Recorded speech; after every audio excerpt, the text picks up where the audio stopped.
मंत्रमूलं गुरुर्वाक्यं मोक्षमूलं गुरुकृपा। गुरुर्देवो गुरुर्धर्मो गुरुर्निष्ठा परं तपः। गुरुर्परतरं नास्ति नास्ति तत्त्वं गुरुर्परं नास्ति तत्त्वं गुरुर्परम्। परम श्रद्धेय परम पूज्य गुरुदेव जी, मेरे आध्यात्मिक जीवन के पथ प्रदर्शक अर्चनी वंदनीय संत समाज, निर्चिर विवेकी परम सम्मानीय सत्संग प्रेमी आत्मीय बंधुओं एवं भक्ति शक्ति स्वरूपा मेरी माता बहनों, आज हमका परम सौभाग्य है कि हम सब हमारे इस गुरु धाम में आकर के संत गुरुजनों के शुभ दर्शन और उनके अमृतमय वाणियों का हम सब लाभ ले रहे हैं। मैं परम सौभाग्य इसलिए कहती हूँ क्योंकि उस विकट कोरोना काल के समय में 2 साल तक कार्यक्रम नहीं हो पाया था, जिससे हम सब एक दूसरे से मिल नहीं पाए, सत्संग भजन का लाभ नहीं ले पाए थे। तो आज हम सबका ये परम सौभाग्य है कि हम सब हमारे इस गुरु धाम में, इस कबीर आश्रम प्रयागराज में आकर के सत्संग भजन का लाभ ले रहे हैं। ये बहुत ही परम सौभाग्य की बात है। विगत दिनों से आप सब सत्संग भजन का लाभ ले रहे हैं। मेरे लिए भी आज्ञा हुई है, आज्ञा पालनार्थ मैं भी अपना कुछ समय विचार रख रही हूँ। और मैं विचार रखना चाहती हूँ कि आज की सभ्यता और संस्कृति पर, क्योंकि आज हम देख रहे हैं कि आज की सभ्यता और संस्कृति पर एक गंभीर समस्या हो गई है। हमारी संस्कृति और सभ्यता पतन की ओर जा रही है। इसका कारण मेरी समझ से कि सत्संग की कमी है, अध्यात्म में रुचि कम है, या दूसरा कारण आज का चकाचौंध, आज का फैशन, आज का रहन सहन, आज का खान पान, ये मुझे लगता है। हम देखते हैं कि आज के चकाचौंध में नर और नारी दोनों प्रभावित हो रहे हैं। ऐसी बात नहीं है कि नारी प्रभावित हो रही है, दोनों प्रभावित हो रहे हैं। और ये नर और नारी दोनों के लिए अभिशाप बनता जा रहा है। लेकिन इसमें ज़्यादातर देखा जा रहा है कि नारी समाज ज़्यादा प्रभावित हो रही है, क्योंकि आज ऐसे सज धज करके श्रृंगार रूप में ऐसे प्रदर्शित हो रही हैं, वो प्रदर्शित होकर के अपने गौरव और अपने स्वरूप को वो भूलती जा रही हैं। आज ऐसे वेश विन्यास में प्रदर्शित करती हैं कि मानो स्वयं और वह दूसरे की वासना पूर्ति के साधन हो। आज हम देखते हैं कि आज की अधिकतम नारियां अपने को केवल भोग्या बनने का ही प्रदर्शन कर रही हैं और वो अपने आप को एक भोग की वस्तु मान रही हैं, जिससे क्या हो रहा है, आज नारियां पुरुषों के मनोरंजन और विलास के केंद्र बनती जा रही हैं। इसलिए अपनी कीमत को पहचाने, अपनी शक्ति को पहचाने। हमारे पूर्वज जननी जो थी, हमारी माताएं थी, उन्होंने कितना समाज के लिए आदर्श उपस्थित किया था। वे वैदिक काल की जो रचयिता हुई हैं, अपाला, घोषा, विश्ववारा, मैना, ये वैदिक काल की हुई हैं। उपनिषद काल की गार्गी, मैत्रेयी, इन्होंने नारी समाज के लिए आदर्श उपस्थित किया था।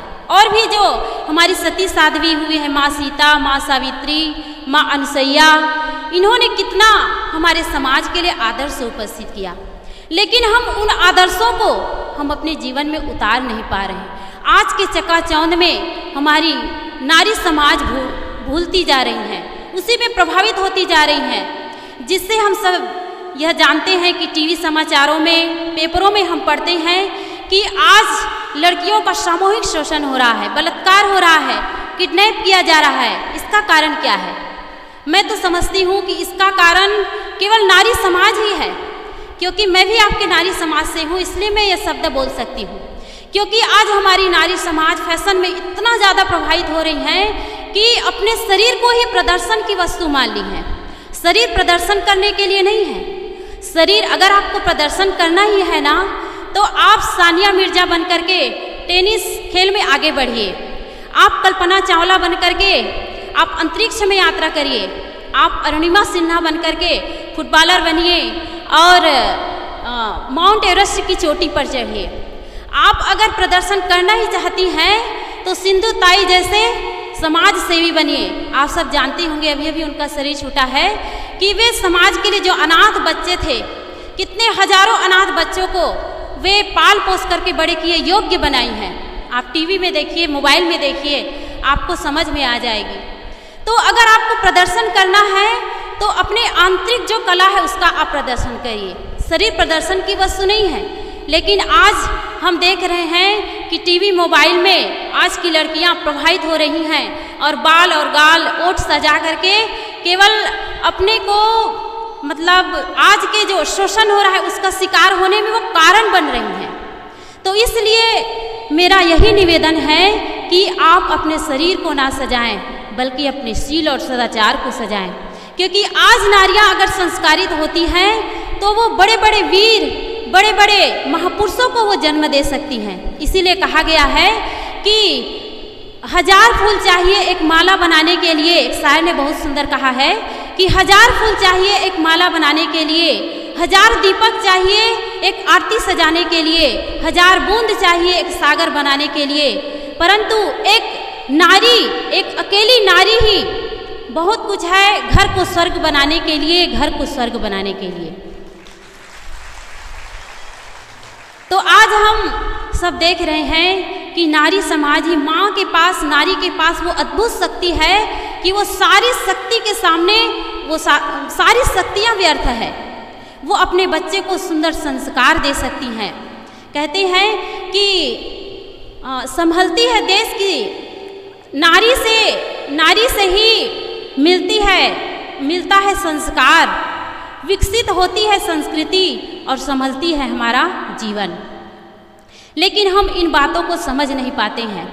इतिहास साक्षी है कि महापुरुषों के जीवन में जितना भी वो उन्नति किए, उनके जीवन में जो भी विकास हुआ है उसके माँ ही कारण थी। नेपोलियन बोनापार्ट ने कहा है कि बच्चों का भविष्य पूर्णतः माँ के ही हाथों में है। छत्रपति शिवाजी हमारे देश के बहुत महान हुए, बहुत वीर हुए। भारत के इतिहास में उनका नाम स्वर्ण अक्षरों पर लिखा गया है। छत्रपति शिवाजी राष्ट्रभक्ति, उनके अंदर राष्ट्रभक्ति और देशभक्ति थी, परिपूर्ण थी, कूट कूट करके समाया हुआ था। उसका कारण उसकी माँ जीजाबाई ही थी। महात्मा गांधी के जीवन में जो सत्य और अहिंसा का पालन वो कर पाए, उनका कारण उनकी माँ ही थी। उनकी माँ धार्मिक विचारों से वो प्रभावित थी, संस्कारी थी। उनका ही प्रभाव महात्मा गांधी के ऊपर पड़ा है। तो इस तरह से कहने का मतलब यही है कि अगर नारी संस्कारित होती है, केवल अपने तन को ही नहीं अपने जीवन को सजाती है, तो ऐसे महान पुरुषों को वो जन्म दे सकती है, ऐसे देशभक्तों को वो जन्म दे सकती है। फैशन जो है नारी समाज के लिए एक अभिशाप है। इसीलिए विद्वंदर इस्माइल ने कहा है कि सुंदरता धीरे धीरे नष्ट हो जाती है, परंतु जो मानसिक और चारित्रिक जो सुंदरता होती है वो अधिक दिनों के साथ अधिक आकर्षित होती है। जगत प्रसिद्ध इमर्सन ने भी कहा है कि सुंदर चरित्र से बढ़कर सुंदर आकृति नहीं होती है। इसलिए मेरी माता बहनों से यही निवेदन है कि आप अपनी शक्ति को पहचानें, आप अपनी कीमत करें। केवल पुरुषों के भोग की वस्तु ही ना बने, केवल उनके मनोरंजन के साधन ही ना बने, बल्कि अपनी शक्ति को पहचानें। आज जिसके आप प्रवचन सुन रहे हैं, भाषण सुन रहे हैं, वे भी आपके जैसे ही नारियां हैं, लेकिन उन्होंने ये सोचा कि हम अपने जीवन को कुछ ऊंचा उठाएं, कुछ ऐसा करें जीवन में जो हम इस समाज को हम कुछ दे सकें। क्या उन लोगों के मन में ये नहीं हुआ होगा कि हम भी अपना बाल सजाएं, गाल सजाएं, होठ सजाएं? ऐसा नहीं है, लेकिन उन्होंने ये सोचा कि हम एक जीवन तो ऐसा जिए जो समाज को हम एक आदर्श दे सकें, समाज को ऐसा कुछ दे सकें जिससे समाज को एक नई दिशा मिले। इसलिए खासकर मैं आज के पढ़े लिखे लड़कियों से मैं कहना चाहूँगी, क्योंकि वे लोग यही कहती है कि हम लोग इतने पढ़े लिखे हैं, हम लोग ये पढ़े वो पढ़े, आजकल की बड़ी बड़ी पढ़ाई है तो हम साधु बनेंगे, एकदम तुच्छ दृष्टि से देखते हैं। लेकिन वही पढ़ी लिखी लड़कियां अगर सचमुच उनको ज्ञान हो जाए, शिक्षित हो जाए, सही समझ हो जाए, तो समाज को बहुत कुछ दे सकती हैं। इसलिए मेरा निवेदन है कि अपनी शक्ति और अपनी कीमत को पहचाने और अपने स्वरूप और अपने गौरव को भी पहचाने, अपने व्यक्तित्व का अपमान नहीं, सम्मान करें।